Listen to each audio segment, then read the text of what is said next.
Welcome into this winning edition on a Monday of Hittin' Hard with Jon Chuckery here on Locked On Sports Atlanta. Today on the show, we recap the Falcons' victory over the Seahawks. It wasn't just coincidence, and Deion is not the guy for Georgia Tech. All that, Hittin' Hard next. Hittin' Hard with Jon Chuckery, Locked On Sports Atlanta. This is Hittin' Hard with Jon Chuckery, part of Locked On Sports Atlanta. And it starts now.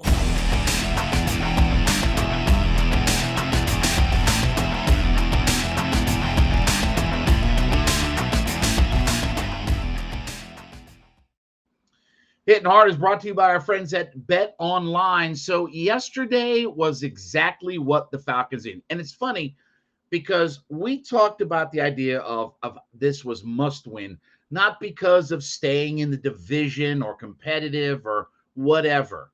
It's your players and your coach needed to win. The fan base needed to win. This was a very winnable game yesterday. And it's funny, I went back and I listened to my preview of the game on Friday. I think we hit it pretty well.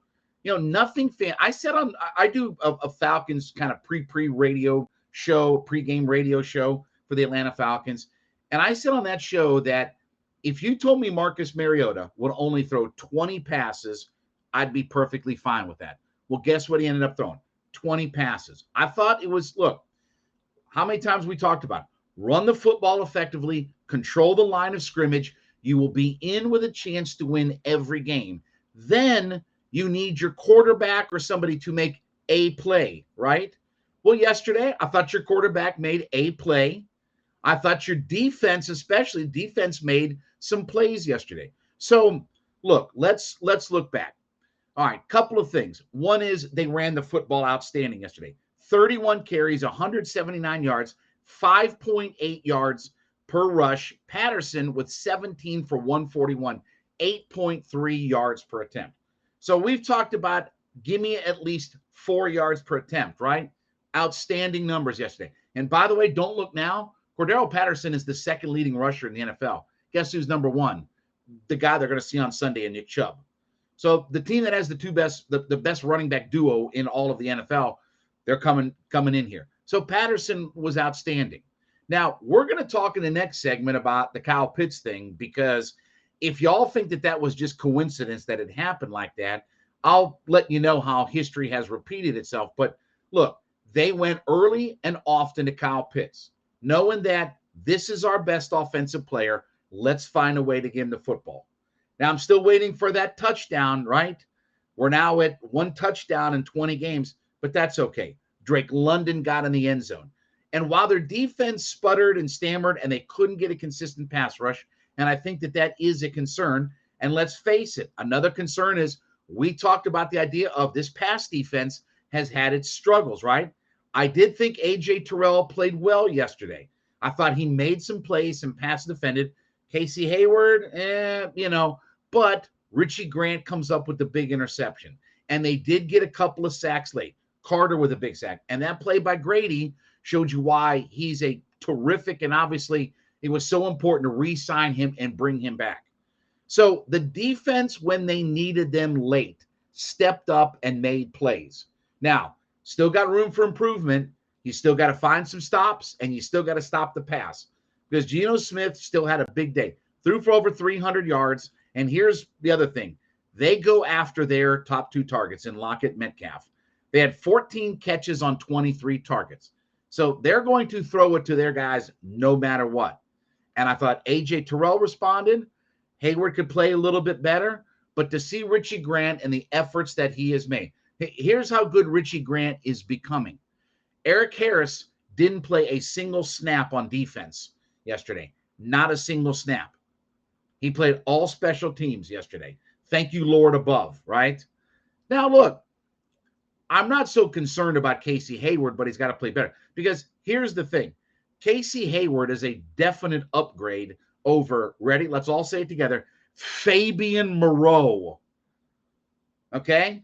And not playing these vagabonds that they've had is making a difference. Without Means and without Fowler and without some of these guys, you see, they made a play yesterday defensively. Carter made a sack when they needed it. When their defense needed to step up late in that game, they made plays, sacked the quarterback, create a turnover.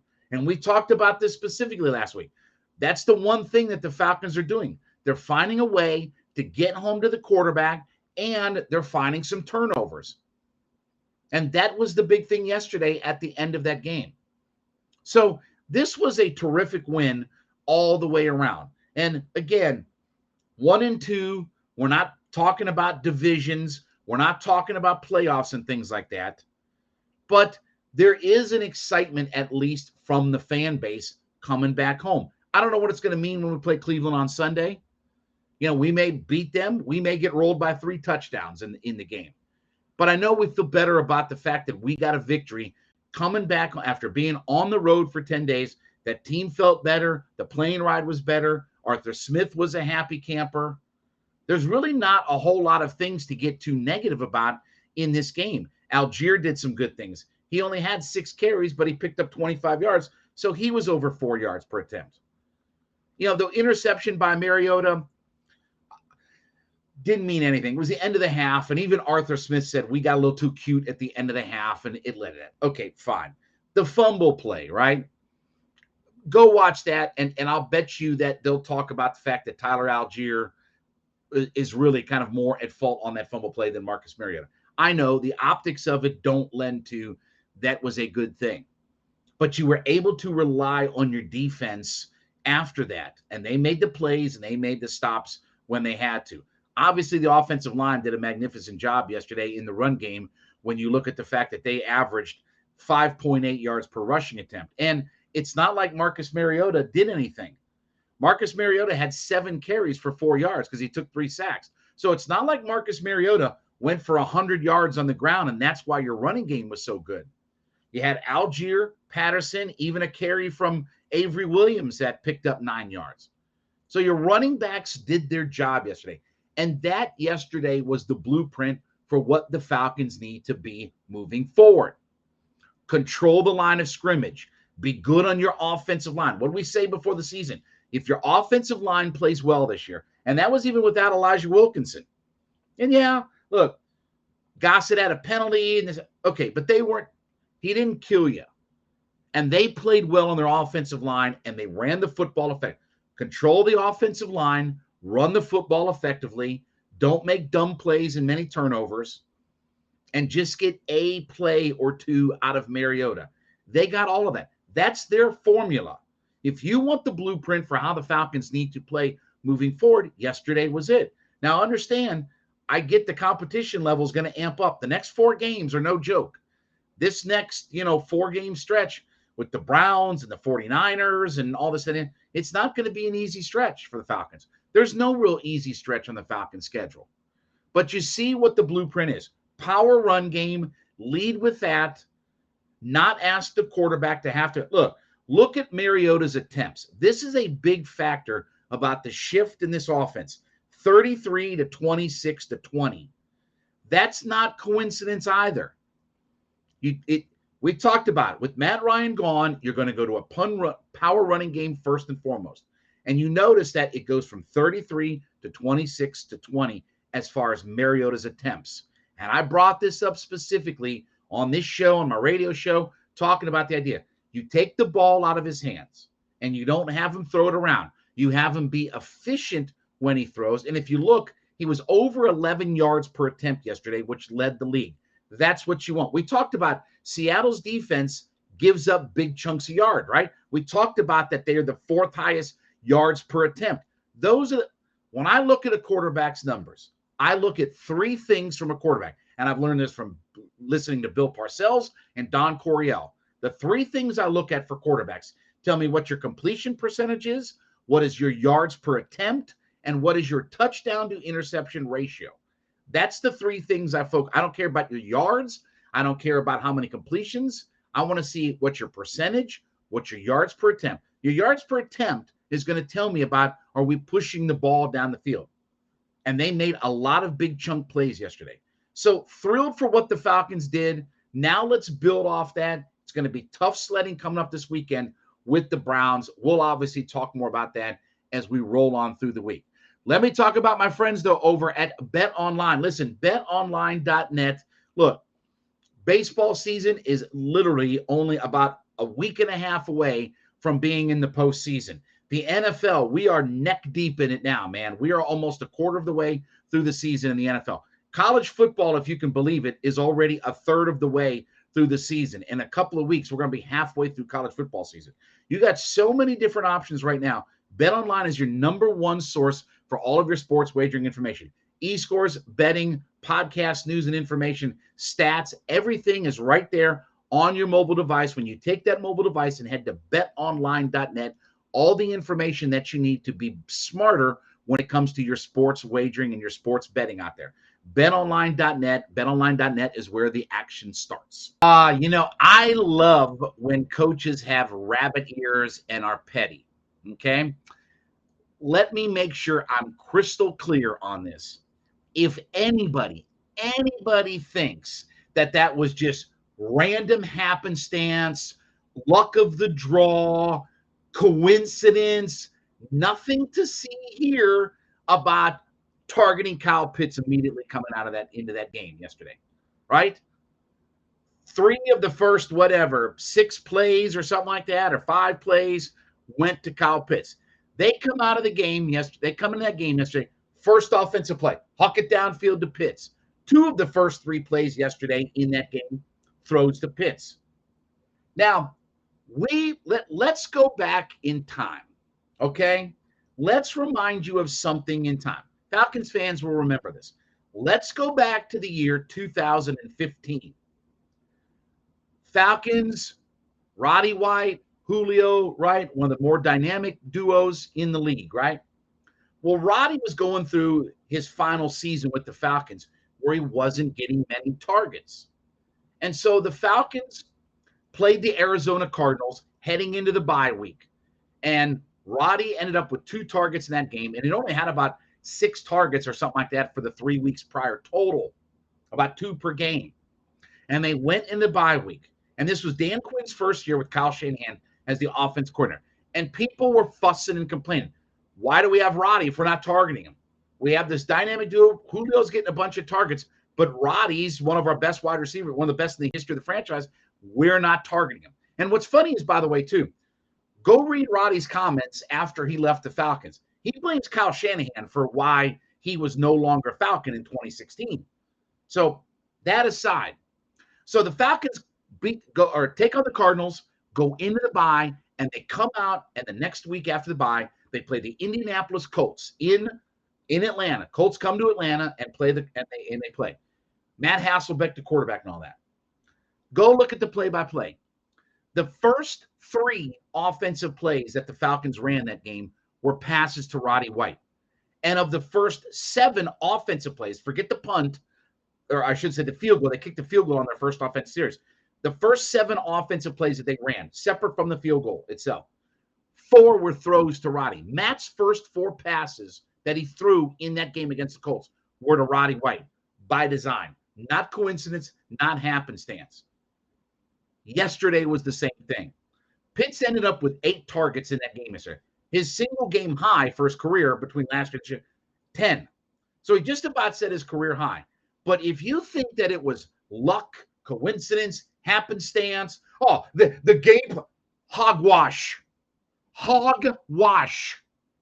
That was a concerted effort to tell people, we're going to go after Kyle Pitts. They heard, they understand. I'm glad Arthur Smith decided to play fantasy football, because what they end up doing, run right down and get a score, right? I mean, look, there's no mystery about this. And look, think about if Mariota hits that first pass, because he was open, just threw a very good pass. It was an accurate pass. It wasn't like Pitts wasn't open.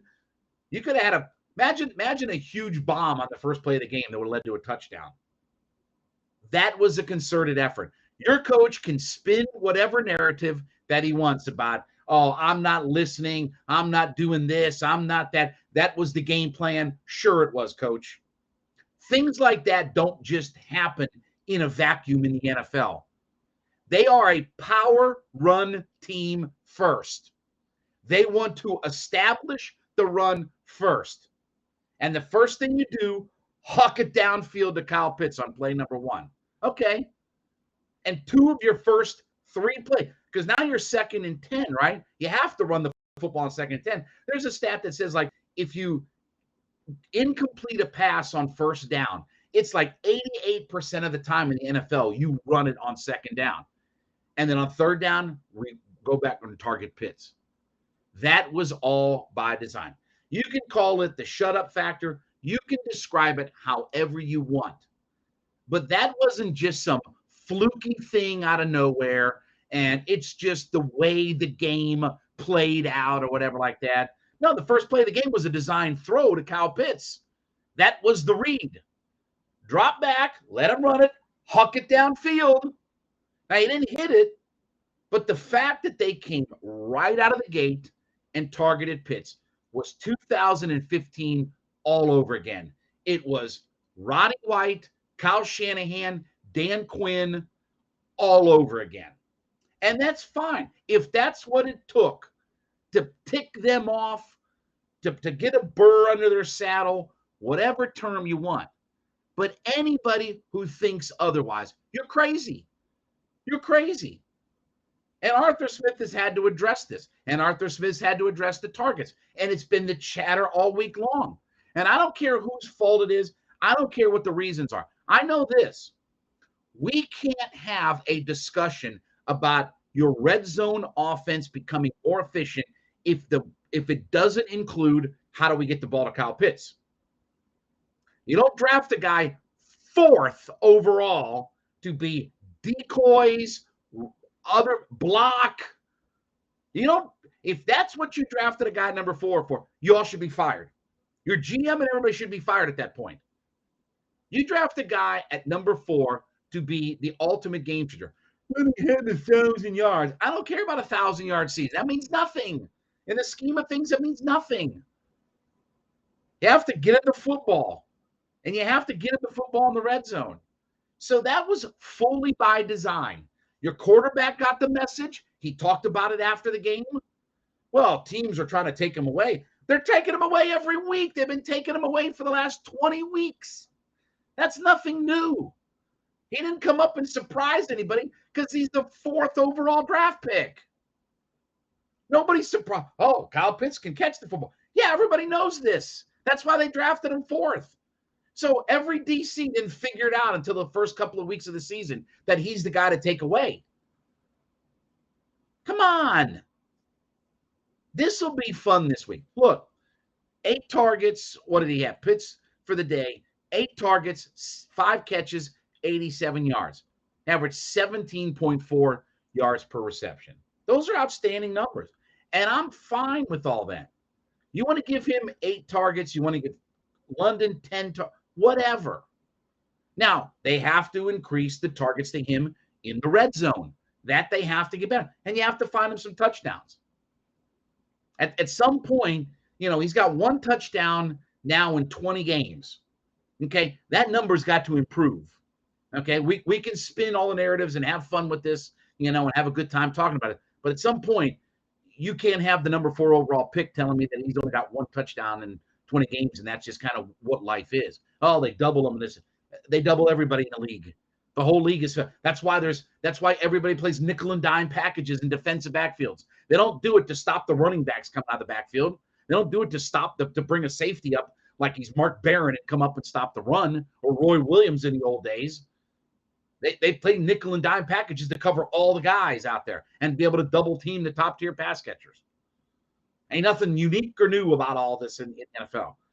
But that was an effort of everybody, Mariota, your coach, Pitts, everybody saying, we got to get the football in his hands. I love it. I love the pettiness of it. And I say, do it again this week against the Cleveland Browns.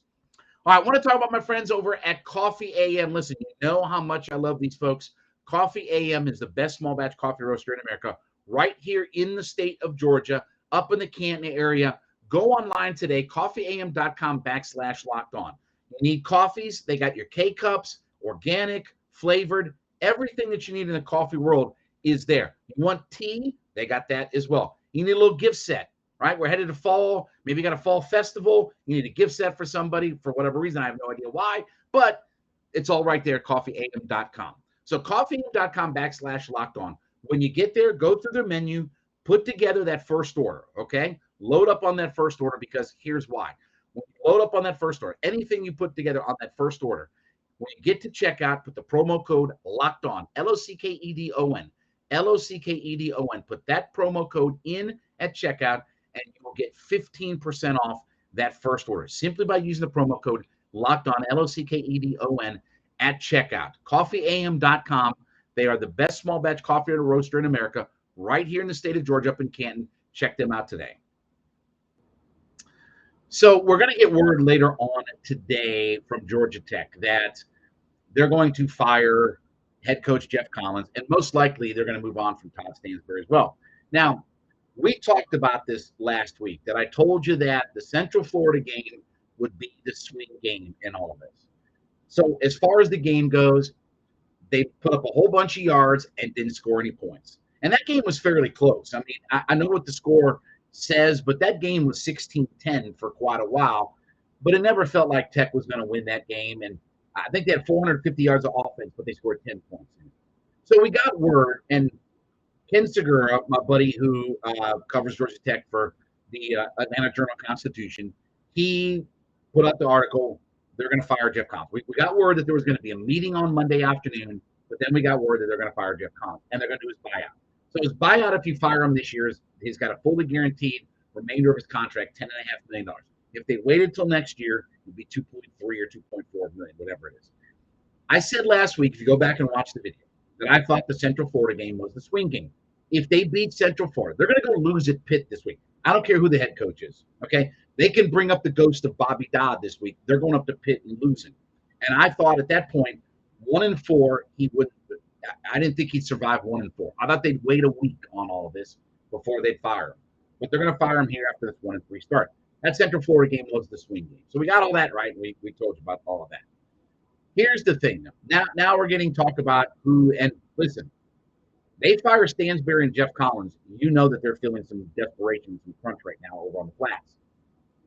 So one of the names that's being bandied about out there is Deion Sanders for the Georgia Tech job. Okay. I get that. I understand. Come back to Atlanta and all this kind of stuff. Okay. Let me tell you. Deion Sanders is not the guy to fix Georgia Tech. I understand. You hire Deion Sanders, you win the press conference. No doubt about it. You know, you bring Deion in and he sits up there at that podium and, you know, you get the press. He's going to win the press conference, right? There's an old saying in wrestling, you know, this guy looks great. He's got the physical look. He's got everything you could want, and this, that, and the other. And then the bell rang. And that's where it all falls apart. Deion's going to win the press conference, look good and all this kind of stuff. And then you have to get into the football aspect of it. And I know this is going to sound like I'm knocking Deion Sanders, but let's be honest. Tech is a unique job in college football. It's a tough job. It's a unique job. And Tech right now has a myriad of problems. They need more than just a glamour hire and head coach. They need a head coach who can fix things for their program. Now, here's the other thing that I'm laughing at. Oh, you see how good you had it under Paul Johnson, this, and the other. Okay, there's a lot of revisionist history going on about Paul Johnson. Go look at the final 4 years. So when Paul Johnson was starting his 8th season at Georgia Tech, that's the start of his final 4 years at Tech. Go look at his final 4 years at Georgia Tech. And I understand all the things that Paul Johnson did for the program, right? I get all of that. You know, the Orange Bowls and this, that, and the other. But if you go and look at the last 4 years of what Georgia Tech was under Paul Johnson, wasn't all that good. You know, Paul's last 4 years, his final year was 7-6. They were 5-6 the year before that. They had the 9-win season and won the Tax Slayer Bowl in 16. And then the year before that, they were the preseason number 16 team coming off that Orange Bowl victory. Preseason 16 coming off the Orange Bowl victory, and they were 3-9. So his final 4 years, he went 3-9, 9-4, 5-6, 7-6. So he was a 500 coach. Wasn't like anything great was happening under Paul Johnson his last 4 years. And that was, again, his the start of his 8th season. So it's not like he was only there for a year or two and rebuilt. No, he'd established the program at that point. They're coming off an Orange Bowl victory, and they went 3-9. So things weren't great under Paul Johnson. And I understand Collins kind of inherited a mess, had to change the offense around. Look, with all due respect to Deion, you get into this game. Now you're in ACC football, and you got recruiting. It's a different level. Right now, the first thing Tech needs to do, they in Nebraska need to sit down and say what went wrong. They need to sit down with everybody and say what went wrong with Geoff Collins. Why was Geoff Collins not successful? They have to do some inner soul searching. Because just simply hiring a glamour coach for the name's sake or whatever like that doesn't fix your football problems. They have to recruit better, they have to coach on game day better, and they have to develop players better. And I understand Deion Sanders, is doing a nice job at Jackson State. This is a huge step up for a guy who's coached what? What's Deion coached? 21 games? And it's fun to say, wow, we've never got to 5. Okay. You have some different challenges and different things that go on there. I'm not going to use the academics as an excuse because when George O'Leary was there was no issues about recruiting. Even Chan Gailey brought Calvin Johnson in the program. So when Tex needed to go get NFL players, they could go get NFL players. You have to find the right ones and stuff. But again, I don't think Deion, given where this program is in a situation where you need a strong football mind, you need a strong football coach, a really good recruiter, and somebody who can stay with the program for a long term. Because I don't think you bring Deion Sanders in. I don't think he's staying long term. I don't think you're going to bring in a guy that can stay. I think Geoff Collins is going to figure some things out for to stay there for a while. And again, I know you think I'm knocking Deion. It's not. It's a different gig and a different role and a different job. And I don't know that Deion Sanders is ready for all the challenges that Tech provides. But the first thing Tech has to do, though, is they have to sit down as a board or whatever and say, what went wrong? What went wrong with Geoff Collins? What was it? Recruiting? Was it whatever it was? Okay? And there's a myriad of different things. Start with the fact that you can't have a kid like Jahmyr Gibbs transfer out of the program.